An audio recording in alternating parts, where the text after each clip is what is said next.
Hello, everyone. This is Adam Meister, the Bitcoin Meister, the Disrupt Meister.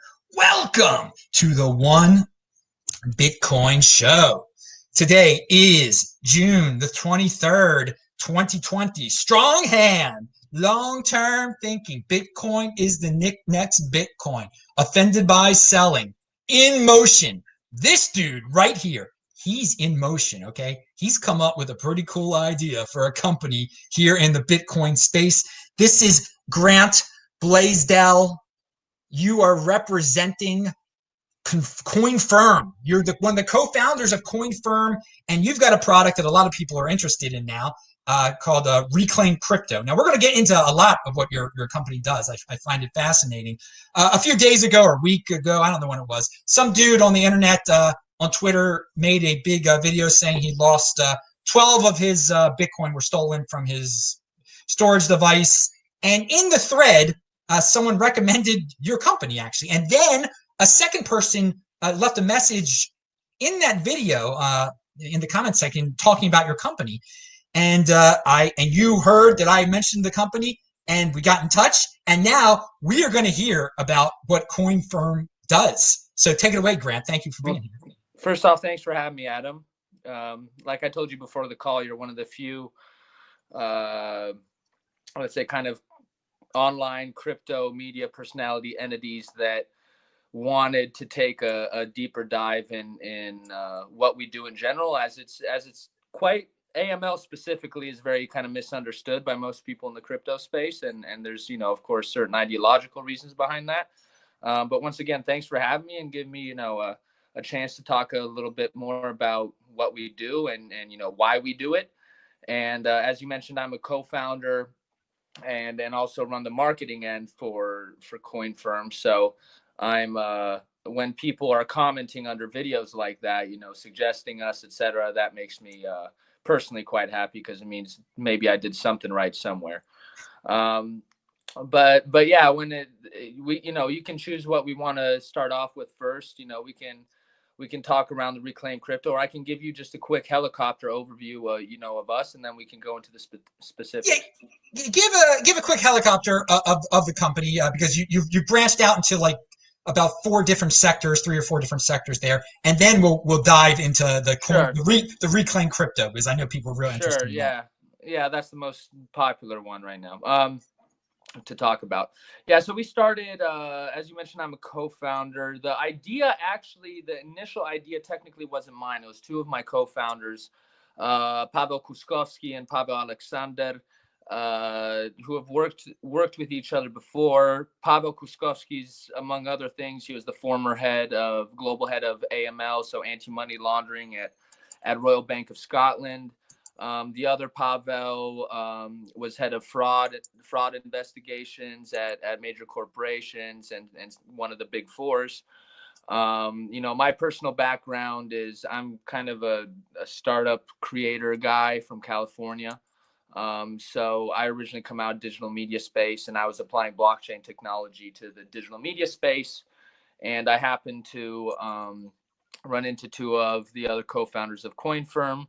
And we eventually created Coinfirm. Early 2016 is the technical foundation date. We had been working on it though already the previous year. When we created Coinfirm, we have a bunch of long-term goals and vision. We have a big, broad, long-term vision. But in the beginning, we focused on a few things. One is, we realized that it's obvious that regulatory aspects are going to become a major kind of roadblock in a certain sense, and specifically AML for crypto, so that it gets adopted into the mass market, traditional markets, and that companies all over the world can actively use it and not put themselves under some sort of undue risk by doing it. So we wanted to kind of break down that roadblock and build the bridge between the crypto economy and the mass and traditional one, because I sometimes ask people, well, what's your long-term goal with crypto? What would you like crypto to be? Do you want it to be something that, a very select and elite aspect of society, holds and continues to gain value and personal wealth? which sounds much like the old system, which supposedly this was created to combat? Or do you want it to be accessible to, you know, the majority of the world and users, and provide those benefits to them? So we saw that as being one of the biggest issues before pretty much anybody else did. The other aspect was, if you understand blockchain, you know, these protocols and how to apply, you know, big data analytics, risk algorithms, etc., you can actually totally, I don't like this term a lot, but you can revolutionize AML, how it's done. You know, in the traditional space, a lot of people don't understand it's extremely ineffective and inefficient. Huge overhead. It's like 2% effectiveness. So with what we've been doing around crypto and blockchain, we flipped that. So we turned it into, you know, an automated real-time solution that's in the 90 percentiles of effectiveness. So when we started in 2016, we came out, of course, with our platform focused on Bitcoin. We were the first ones who were really talking in the AML sense. We took a lot of crap for that, obviously, because of, especially in the early stages of crypto back then, or early stages, if you want to call it that. In the early commercial stages, no one was talking about that. It was an extremely unpopular thing to say. But we were the first ones who kind of came out and provided a solution that was focused on providing that. So we build our product and tool sets on what we call blockchain agnosticism. So the capability to technically integrate any type of protocol, blockchain structure within it. This has allowed us, you know, to have the largest market coverage. We, of course, start off with Bitcoin. We're the first ones to do Ethereums, the first one to do ERCs and tokens. So we were the only ones really doing like proper AML solutions for the ICO boom. So, you know, that was very interesting for me personally. I got, you know, to be exposed directly to, I think, over 80 ICOs that we serviced back then. And we've just continuously added on to that, sometimes by working directly with the protocol. So if you, you know, look stuff up, you can see, you know, what we've done with Ripple and XRP. You know, Tezos was the other week, you know, it got announced. What we did in 2017 with Dash. Right. So we've been at this for a long time and have been providing that bridge for companies in the crypto space to be able to operate and do so under, you know, the guidelines that they need to. And as we've seen over the years, whether people like it or not, that the industry is going towards, you know, what we've been providing. Right. So you've had a number of clients over the years, and you've been able to track information for them. Anti-money laundering, by the way, is AML. Everyone. I don't. Sorry to interrupt. It's just you use that term track, which, you know, we can use those things liberally. What we're doing really at the end of the day, if I'm to kind of bring it down through our platform. So first off, public blockchains, blockchain data. We can analyze it however we want, right? You can also, you know, of course, crawl web, deep web, Tors, etc. We also built something called the AMLT network, which we're the first people to ever provide victims. Before Reclaim Crypto came out, we provided an avenue for victims or people who witnessed certain things to submit that data to us. We validate that data and we implement it in our platform that's then used by Binance, exchanges all around the world. And if these entities became a member of our network, we'd actually reward them for doing so. So we're putting in all this data. One of our long-term kind of sayings and goals is to democratize AML so that it's something that is easy to use, accessible, and functional for almost anybody. Because one of the big gripes against regulatory stuff is that it's so expensive, it's such an overhead, and it's put in there by incumbents to block startups, smaller competition, etc., because it's such an overhead and headache, right? Yes. So, you know, tracking is one element of what we do more in the back when it comes to investigations, etc. But when it comes to the core product, it's, you know, if I'm to kind of dumb it down, transaction coming in, exchange pings our platform. Within a few seconds, they get an AML risk report back and certain data sets so they can make a intelligent decision whether, you know, are these funds things that they should be accepting? Are these funds related to a scam, a hack, where they should potentially freeze them so that victims could, have some sort of way back to them? Or is it a transaction they need to accept? And not only, one thing I learned is over time, and, you'll get to know me as an individual more, and I'm kind of an anti-authoritarian personality type. But one thing I realized is not only are companies doing this or going to be doing this because of regulatory requirements, but they're also going to be doing it to have better security, safety, and transparency for themselves and their users and their clients as well. So it's not, when we're providing services to an exchange, it's not we're helping them track their users. Well, I now the specific reason I use the word track is because it is I think it's a positive skill when it comes to the other side of your business, which Right. is these people have their Bitcoin stolen and they want their Bitcoin tracked down. I mean, this is a serious matter. So this is the bread and butter here. How do you guys do it? And how many successes have you had? Do you get a cut of it? Tell us how that whole process works and how many people have, and when did you start that part of the business? Yeah, we started this. So you're alluding to Reclaim Crypto. We Yes. launched that end of 2019. What we're doing is we're using our full, solution and tool sets. So on our AML platform, not only do you get like risk data, but you can have a visualizer tool so that you can go and see and track and trace where everything is going or coming from, right? So we're using a combination of our tools as well as our data science and investigative team, right? So it's kind of a combination of technological and analyst work. We launched that with a set of partners such as Kroll and Duff and Phelps, because what we're doing is we're providing the solution end to see where it's going, where it's been, etc., right, and trace that down.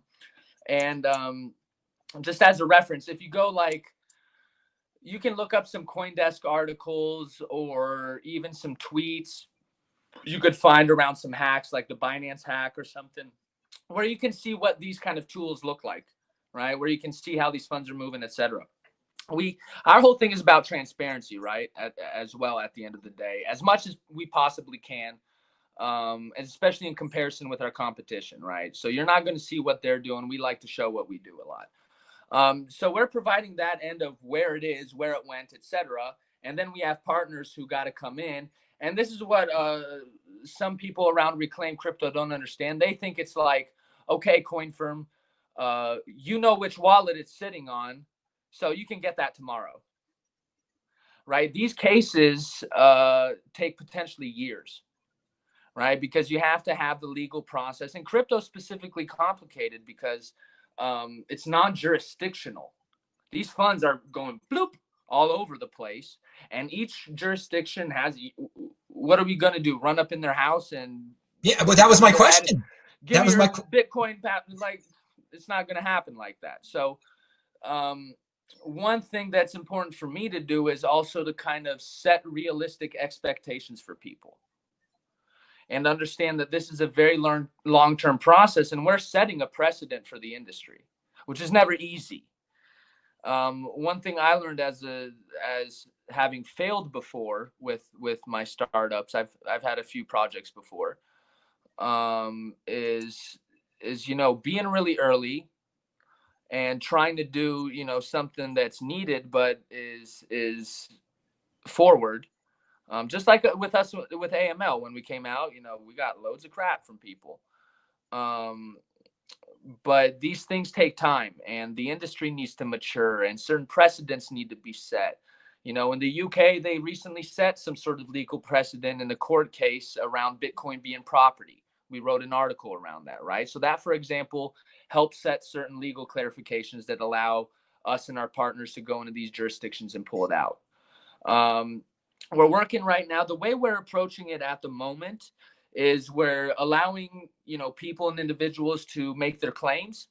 We review each single claim and analyze it individually.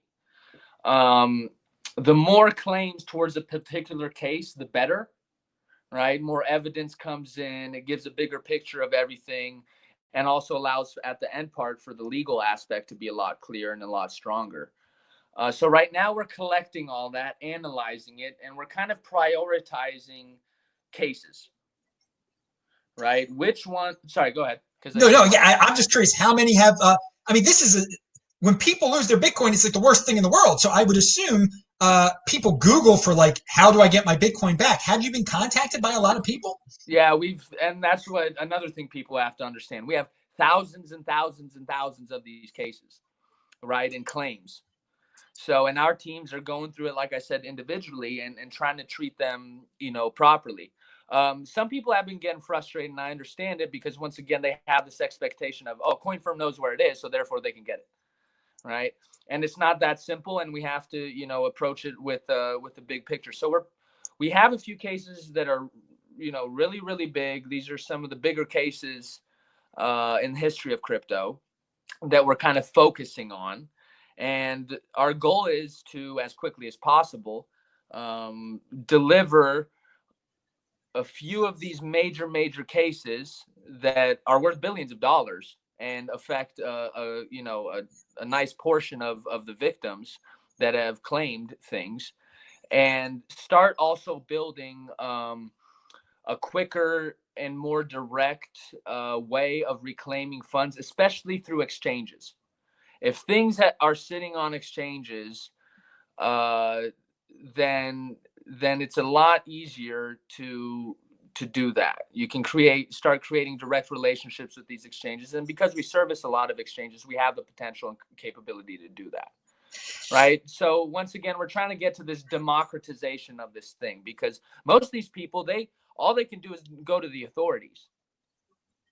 And it's like, good luck with that. That's years and years just for a case to happen, let alone are you going to get any funds back? So, like I said, we're setting a precedent. We're taking we're putting a big X on our own chests to kind of do this for the industry on a big scale. And, we hope to have people's understanding and support and kind of patience around the thing, because it's not as easy as people think. And it's very complex from a legal end. Now, I want everybody to pound that like button. First of all, check out the links below. Grant's link is below. The company's link is below. Check it out.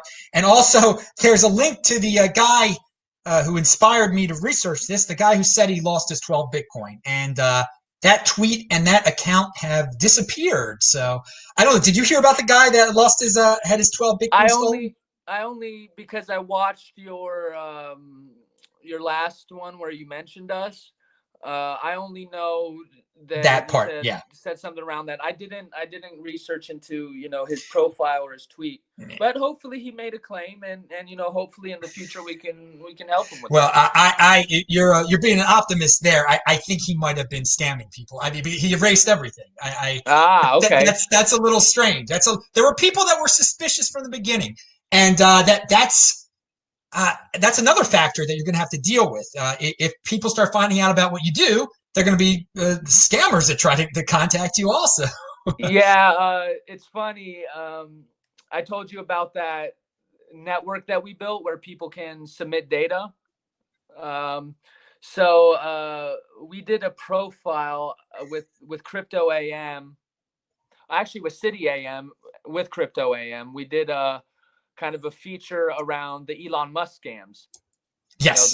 The SpaceX, the Tesla ones, they're everywhere. Like multiple times a day, multiple thousand views, and they do get money still somehow. Yes. So and because of that network, and in our Telegram group, it's obvious what we do if you spend 10 seconds researching. But you'll see all these people. I'll literally post that article of the Elon Musk, how to fight these celebrity crypto scam things. And then some idiot right underneath it will post one of these scams and try to get, our users to do it.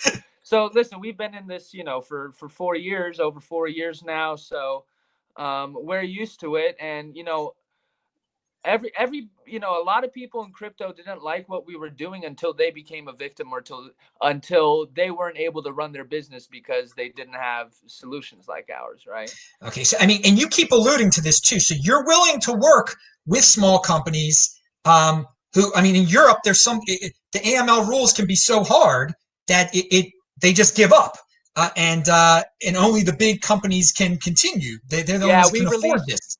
We released something specifically catered to that. So our platform, from our view, sets the highest standard in the industry when it comes to AML compliance, et cetera. So with the regulations you're talking about in Europe, those are the AML D5 ones that came in this year. So our platform covers that, and we came out with something we call micro license. These are for startups, really small companies, exchanges that are just starting up, and they're not sure how big of a volume or traffic they're going to have. So we provide certain licenses like the micro license, or even if you go on coinfirm.com right now, you can buy just a packet of reports, and you can use our platform through the user interface. And this is what we're talking about, democratizing AML. Make it something that's accessible for anyone. Now, going back to the people getting their Bitcoin taken away from them, and you mentioned you're working on cases that involve big exchange hacks. But let's say you are a guy that had a Trezor and you got fooled into giving your seed words up to someone. Should that person contact your company? They should make a claim. Because, for example, that it might seem like what happened to them was an individual thing, but that might be part of a overall collective sort of scam that was happening that we can, analyze and put together. I can't, the reason we analyze each case individually so deeply is because it should be treated individually and see whether it fits some sort of big picture. What I'm hoping in the future is that in cases like this, a lot of the times those funds go through an exchange. At some point, they usually do, right? And is about building a structure, a system, a process between us and exchanges, et cetera, and those victims, so that it can be done, pretty quickly, as long as we provide proper evidence and proof. But that also depends on the exchange. I'm going to tell you, there's lots of exchanges that are not very collaborative. They're not very open. They're not very transparent. So, we've been fighting what we feel is a good battle for a long time. And slowly we see the larger portion of the crypto community understand and support what we do, especially the people from the business end. I've had people who, argued with me in 2016, 17 that were absolutely not necessary. And then, a year later, they're like, hey, you're right, we need to do this because of this and this and this. And there's been a bunch of people who have come out who are known in the crypto space and literally threatened us and said that, we have no place to exist. And they never came back and apologized or said that they were wrong after 4 years and us still thriving in the industry. I think it's a really great point you made when I brought up the smaller situations, that if enough smaller situations get reported to you, you can figure it out if it's a bigger, the whole big chain. Right. If it's a big... we'll ask people to do that. So in those cases, we'll say, hey, try to find other victims of this same thing and have them report it. And it creates a collective case. And I'm sure you've seen those like data visualizations, right? And you see, all these little balls, right? The more balls and the more connections we can make, the easier it is for us. Now, when we're talking about, again, I'm going to use the word tracking. I mean, I think it's got a compliment that you guys have the technical skills to figure out who's got what's going on in a lot of different cryptocurrencies. And you mentioned you've actually worked with specific teams from the cryptocurrencies. But let's talk about the privacy coins for a second here, like Monero, Zcash. Are you able to track those? We already cover Zcash. I don't think we've announced it actually, but we cover Zcash. So this is a pre-announcement to anyone. We cover Zcash. Monero's way more complicated, but the honest thing around Monero is it's a high-risk transaction. It's specifically designed to obfuscate the source of funds or any sort of characteristics around it. So I'm from a personal standpoint, gray markets always will, and in some weird way maybe kind of should exist. But that's where Monero, unless Monero switches up, that's where it's going to be. It's going to be the cryptocurrency of dark markets and the gray markets and those areas. And more scammers and those sort of people are going away from Bitcoin, et cetera, and they're accepting Monero now, right? But then you're going to have the commercial end of it. Any exchange that's servicing Monero. So one reason protocols work with us is because exchanges and jurisdictions that are regulated are not going to trade their coin if they cannot provide an AML layer such as we provide to the protocol.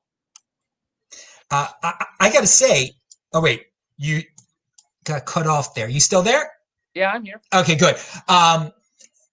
You basically said Monero works. Monero does what it's supposed to do. If you guys, it makes our job really hard. We treat them all as high risk. Yeah, Monero does what it's supposed to do in a certain sense, but it's doing so in hopefully, and I've spoken to some Monero kind of developers, etc.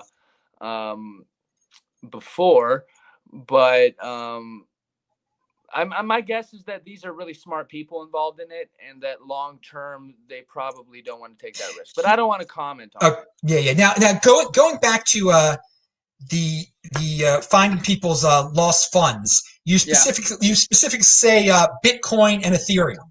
So you don't. It's only going to be those two. We can do it for the other ones. We can do it for the other ones, and that's a good point around. You just brought up a good point around our communication with that, which is, maybe we should communicate a little bit more broader. But no, we can do it for the most part for our full blockchain coverage. Now you. Oh, sorry. Continue, please. No.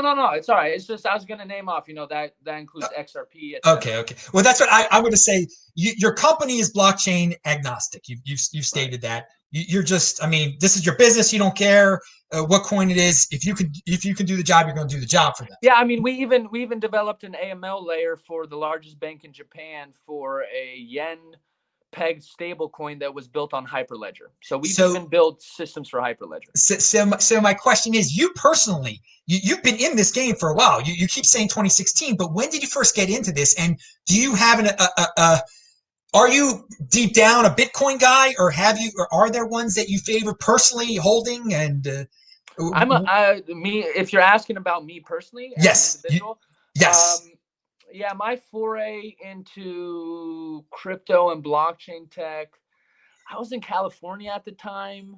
So 2011 is maybe when I started kind of hearing about it and getting some sort of interest. The initial ideals are, of course, attractive to a lot of people around Bitcoin. I'm a long-term believer in Bitcoin. I kind of call it I kind of call it the U.S. Constitution of digital value. Like, it has certain set of values that are pretty unbreakable, or if they are breakable, it takes massive consensus or something like that to do anything around it. So I believe in Bitcoin, but Bitcoin doesn't, people can't look at Bitcoin as something that serves all these functions, right? It serves something very well, which I think is a store and transfer of value and long term. So the digital gold example to me is a bit better than the money aspect. I don't view it as transactional in that sense. Projects that I build, that I still build around blockchain tech, mainly focused around digital media, but I also have some stuff around the space industry. Generally, they're developed on Ethereum because it allows a lot more flexibility and functionality that's needed to make, I think, truly scalable kind of commercial platforms and applications. But of course, Ethereum has the scale issue as well. So one cool thing about approaching things through blockchain agnosticism is it doesn't force you into one box and all the risk that comes with being in one box. I started getting into it because, as I said, my background's around digital media. I had done some pre-dev sort of stuff for a project with NBC Universal and Fox that eventually became Hulu. And I started looking at how the digital media industry works. and block always this kind of trusted third party or fourth party, whatever, it goes on.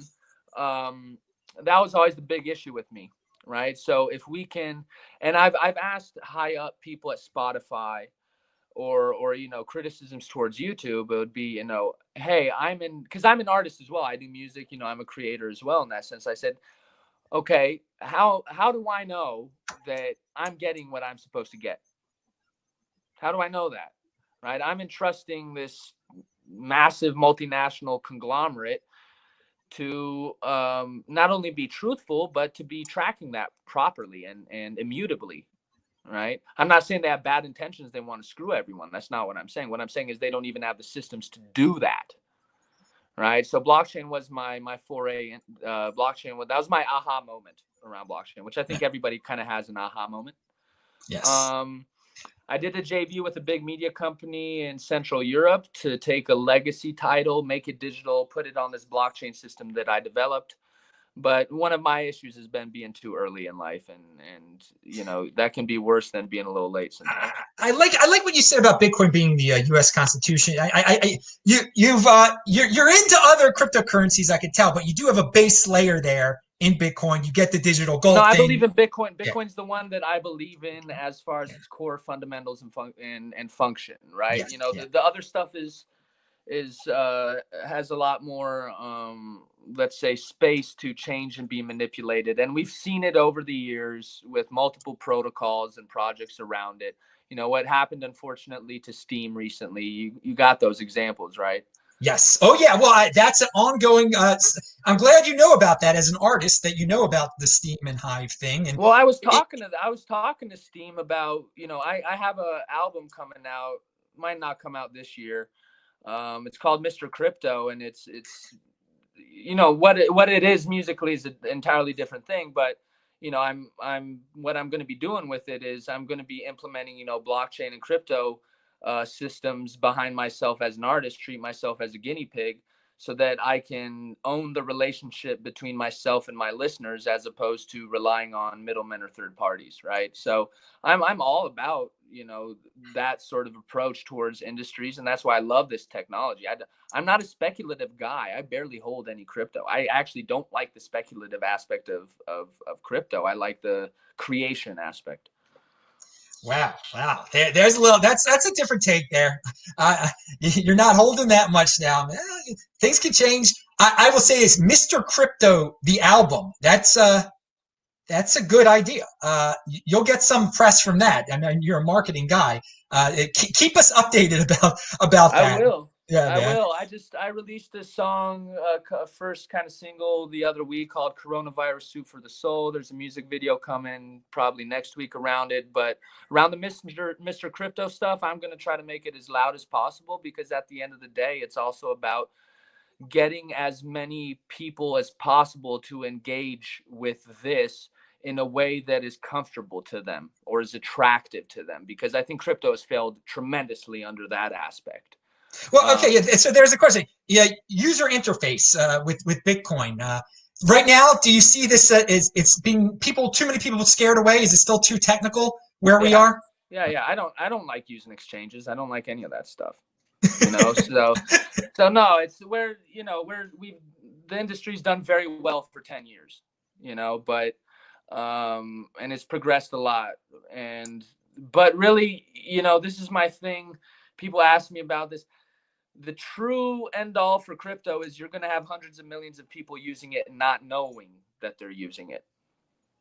And that's going to come through, these major sort of high user base applications that can implement it in their systems and provide the benefits of crypto without alienating the hell out of the user base with its abstractness and technicalities, right?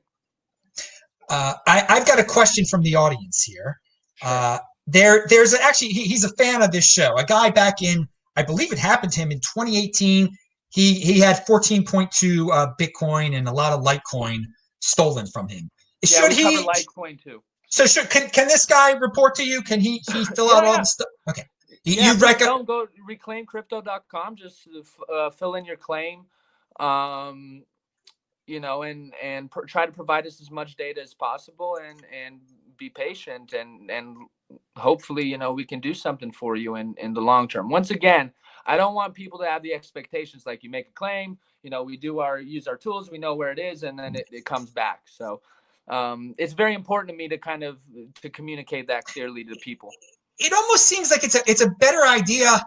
Well, it's good to, when something's stolen from you, it's good to report it to the authorities. There's no doubt about that.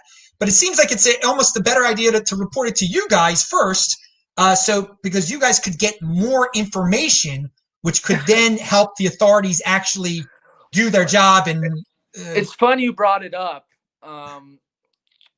Other than just the scalability and the resources required to do this, but one thing that is interesting is that we've had people say, hey, I'll just pay you X amount to create kind of a report for me that shows where it went or where it is, so that I can use it with the authorities. I can give it to the authorities, because the authorities are just wrapping their heads around this stuff.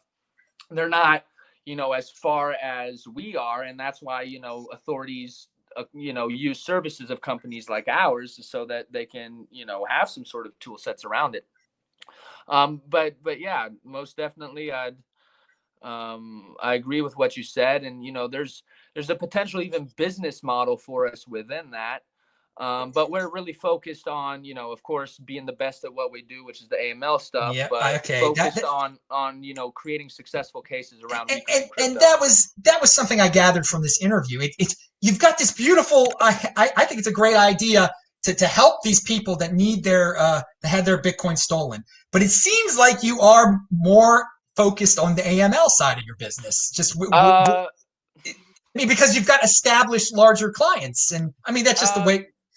Yeah, the reason I keep bringing up the AML, because the AML platform is what services Reclaim Crypto. It's our AML platform with a little additional kind of team, investigations team, that really provides it. So, we what we did is, if you look at it, really is we built an entire ecosystem around it. So you have the first layer, which is, the AML reports and the real-time transaction monitoring. So that's funds like coming in, going out, right? It's like a filter around that.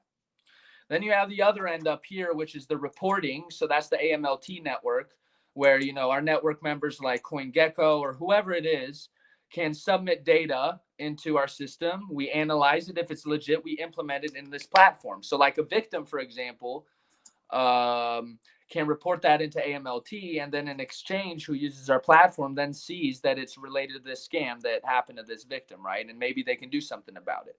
And then on the back end, if all else fails, you have Reclaim Crypto, right? So it's about this end-to-end ecosystem for this new economy. Yeah, I can understand that. Very, very, very interesting. I want to ask you your take on insurance policies, the future of crypto insurance, because it seems like if some of these people had insurance, these exchanges, that they wouldn't end up needing some of your services there. Do you have an opinion on that? Yeah, it's a future massive market. And remember, I brought up that case, I think it was in Britain. You can look it up. You can look up the article we did around it, and provide some more insight. I think it says Bitcoin as just put in Coinfirm Bitcoin as property. That might pop it up. But what happened there is that it might have been even an insurance company, but some company, pretty good sized Canadian company, I think, got blackmailed pretty much, right, for their data. That company, in their insurance policy, had crypto as a part of it, and the insurance company paid off the ransom. So that's happening, and that's going to be a big and important element of the crypto industry. And once again, like with companies like Coinfirm being so important and successful in the industry, it's showing this maturity and the direction that the industry is going, that I think a lot of people who are a part of crypto very early on don't like.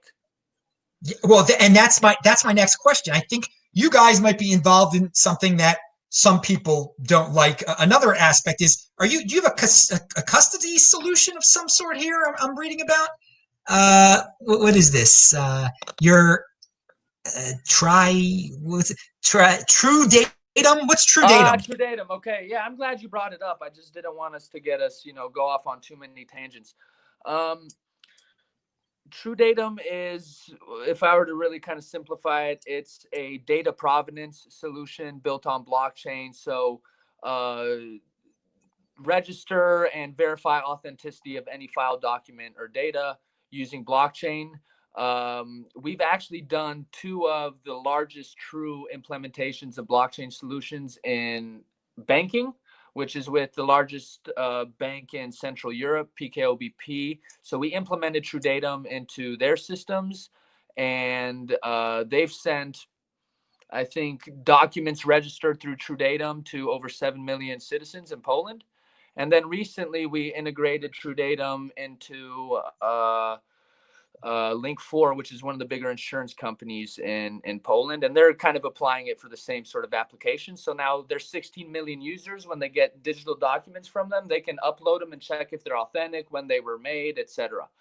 So we're applying this in lots of different ways, and it's also a part of our AML platform and a very important part of our travel rule solution that is just coming out right now. So we're providing an end-to-end travel rule solution for the industry, which is also something that's very a hot topic. Yeah, well, that's what I was going to say. People aren't going to like that either because, people don't like the travel rule. But wait, I want to go back to this True Datum thing because you call it a custody solution. When I hear about custody solution, I think about someone holding my cryptocurrency for me. So it's a different take on that. Chain of custody? Does it say chain of custody? Oh, yeah, it does. Integrated chain of custody solution. There you go. It's a chain of. I just see custody solution for financial institutions. I didn't. Look at that. I gotta look at it closer there. Integrated chain of custody solutions. Solution. I read it differently. No worries. And that's what it means by the chain of custody, is in the sense of who created it, who owned it, where's it gone, etc. Okay, so that's there you go. There, okay. But so you're not. If we did have a custody solution, the cool thing is that we could use our own AML platform. So that's fine. Okay, so let's the travel rule here. We could get into that.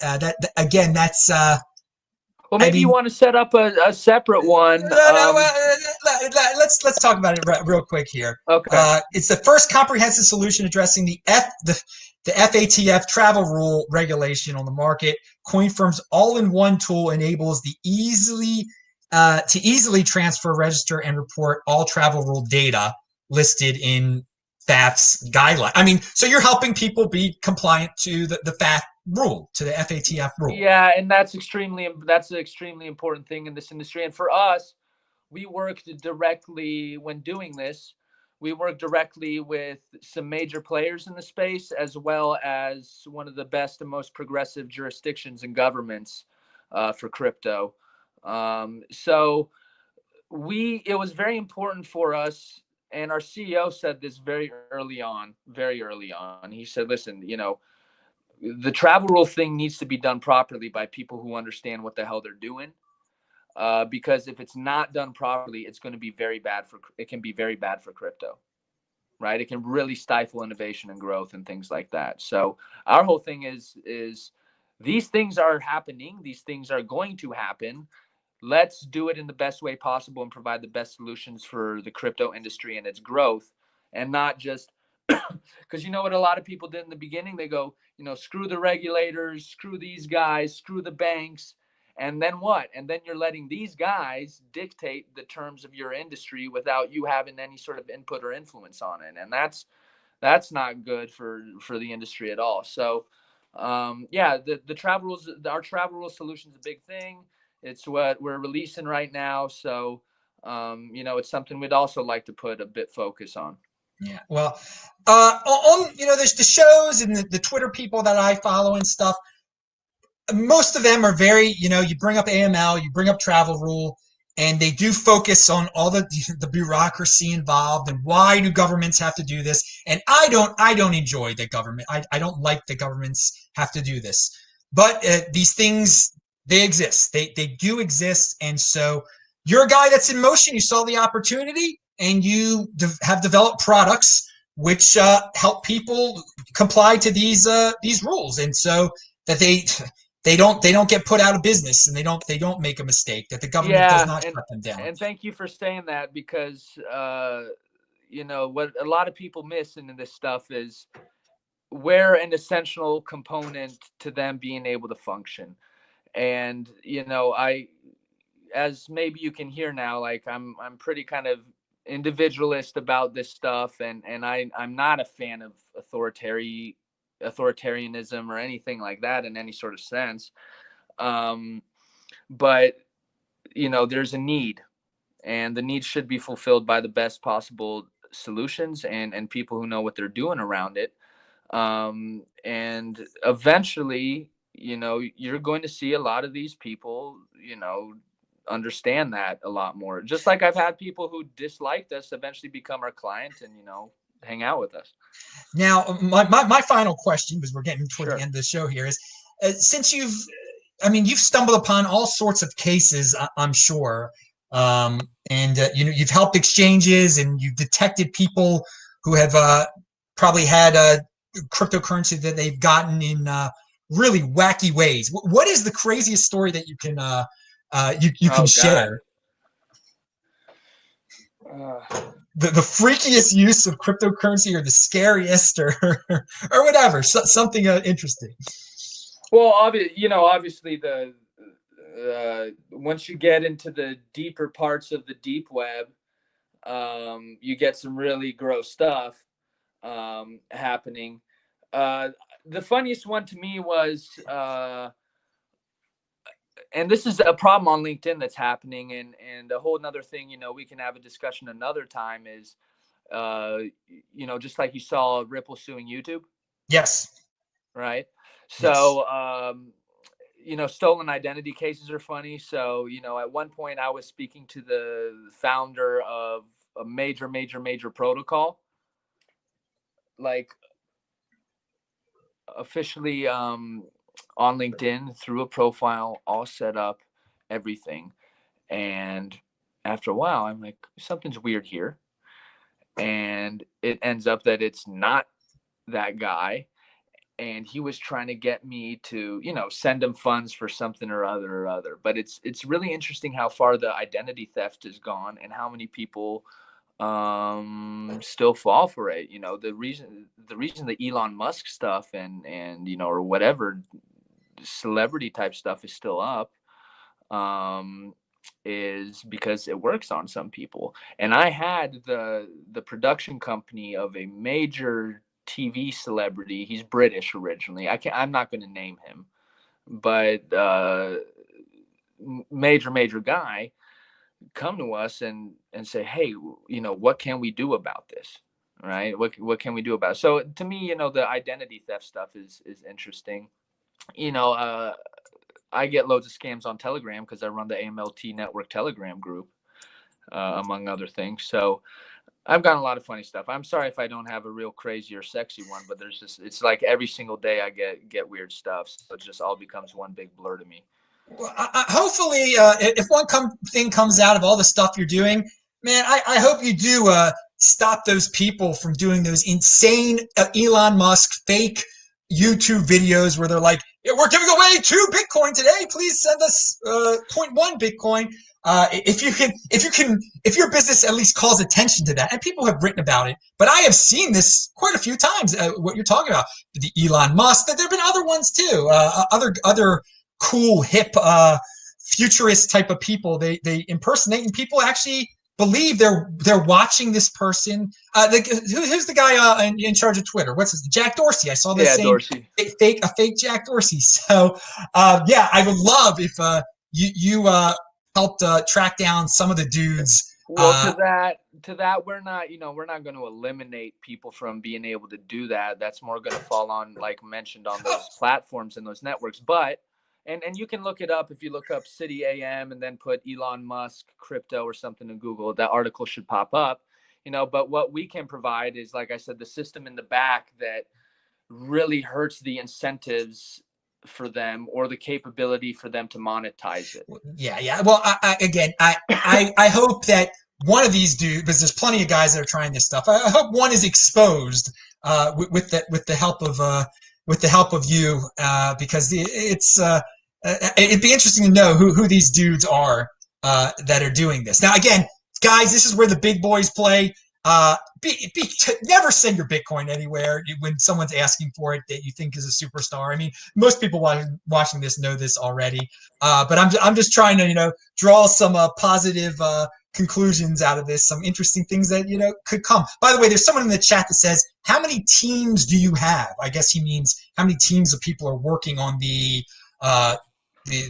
finding lost crypto stuff. I assume it's just one team. Oh yeah, we have a dedicated investigations team that is actually getting bigger because of just the massive load we had. I mean, we're a company of around 70 people, so we're not small. A lot of that is dedicated to data science, analysts, etc. Yeah. A lot of it tech, obviously, because we're a tech company at the end of the day. Are all the workers spread all over the world, or do you actually have a main office? No, we're technically we're headquartered in London, but that's more of kind of executive sales representative type of thing. Most of our operations and stuff is in Warsaw, Poland, which we're there for various reasons, but one of them is as some of the best tech and analytical talent and minds in the world. And we just happen to be from there. I'm American, but I'm also a Polish citizen, and so we're mainly focused in Warsaw, Poland when it comes to just headcount and operational. We have a representative office and a person in Tokyo as well, and we also have another kind of analyst focused division in another city in Poland, but yeah, mainly Warsaw. Okay, well, I wish you luck in getting back into Europe. You're in America temporarily right now, and because of all the crate we talked before the show, it's not easy to get back into Europe now because of all this stuff. But hopefully you get back there to the office, and let's stay in touch. I think it's been a very informative video, and it shows you can have a civil conversation with people that are doing the AML stuff. You don't have to curse them out or anything. Well, thank you. I appreciate that. First off, and like I said in the beginning, thanks for the opportunity, because really it's a matter of just having these conversations and more people being exposed to them so they understand what is actually happening and being done. Because crypto is really good at being kind of propagandisty about its communication, and you can even just look at the wars around the what's his face, Craig Wright, and you can just see the insanity that can happen. So thank you for that. And listen, I'm always happy to come on and talk about, whatever Coinfirm's doing, because at the end of the day, once again, our thing is to democratize this and provide as much transparency to the industry as possible. And you can't, last point, because what ends up is, of course, everybody wants privacy for themselves, right? But you can't come out and create a transactional system where it's immutable and it's public and anybody can look into it and analyze it and then say, hey, don't analyze it. Like, you can't do that. Yeah, that's the point. And hey, there are people can use mixers if they don't want. I mean, there are options on the other side of the table too. But just what you said. I mean, if the information's out there, you cannot expect the whole world just to sit there and do nothing with the information. You're a proactive person. This is the business you've gotten into, and it's good to see how we talk about like how Bitcoin just can't be It just can't. I mean, there are going to be businesses built around it. Okay, right. We're in the early stages, so we're seeing. Here's a guy that did this. You went on this side of it. We're going to see all sorts of different businesses out there, and there'll be more. And I really do hope you expand the tracking down the lost Bitcoin aspect of it. I appreciate that. Everybody. People have said. People made the analogy. They said, Coinfirm, like if this was the gold rush. Coinfirm is the entity that's providing the shovels and the pickaxes, the things that are needed to make it, go. Well, I hope this and I also want to give you credit because you straight up say what the AML is. You straight up say what the travel rule is. I thought you were just going to try to talk about the tracking. I mean, it's much more glamorous, I think. To most people want to hear about the about tracking down lost crypto. I mean, it's sexier, that's for sure. Yeah. There's no doubt about it, and there's no haters of that. There's no one that's saying like, no, that there should. I'm against the people trying to find the stolen crypto. There's no one like that. So you could just focus on that if you wanted to. But hey, you're doing other things. You're honest about it. Yeah, but thank you for that. But what they have to realize is the only reason that's possible is because of the AML engine we built. Yep, and right? Like you can't. Once again, you can't have one without the other. You can't just love the catching the scammers without building the systems that allow for that. Okay, and you know what? And that's the bottom line right there. What you said. So it's thanks for your time, Adam. Yes, thank you. Well, everyone, remember, you get a new show every day. You never know when you're going to get a random interview with a new someone that has never been on the show before. Best freaking guest in the space. I'm Adam Meister, the Bitcoin Meister, the Disrupt Meister. Remember, subscribe to the channel, like the video, share the video, pound that like button. We'll be back tomorrow, Wednesday. See you guys. Thanks a lot, Grant. See you.